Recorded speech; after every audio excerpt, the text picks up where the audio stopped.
আলহামদুলিল্লাহ আপনাদের এলাকায় একটি দ্বীনি প্রতিষ্ঠান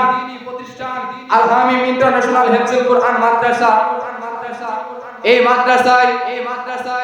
অত্যন্ত সুন্দর পরিবেশে অভিজ্ঞ শিক্ষক মণ্ডলী দ্বারা ক্লাস করানো হয়, যেখানে 24 ঘন্টা শিক্ষকরা উপস্থিত থেকে মাদ্রাসার ছাত্র তলবে ইলমদেরকে শিক্ষা দান দেয়। একটি ভিআইপি শাখাও আছে, যেখানে এসির মাধ্যমে ছাত্ররা পাঠদান দেয়,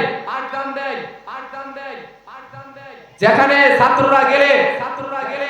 তাদের মন সুন্দর এবং তাদের পরিবেশ, মাদ্রাসার পরিবেশও সুন্দর হয়ে যায়। এই জন্য ভাইদুস্ত বুজুর্গ, আমরা যদি কোরআনকে আগলে রাখতে চাই, কোরআন শিখতে চাই, আমরা তো শিখতে পারি নাই, কিন্তু মনে মনে একটা নিয়ত করবেন, যাতে করে আমার সন্তানটা কোরআন শিখে আমার জন্য দুনিয়াতে দোয়া করতে পারে। এই দোয়ার উসিলায় আমি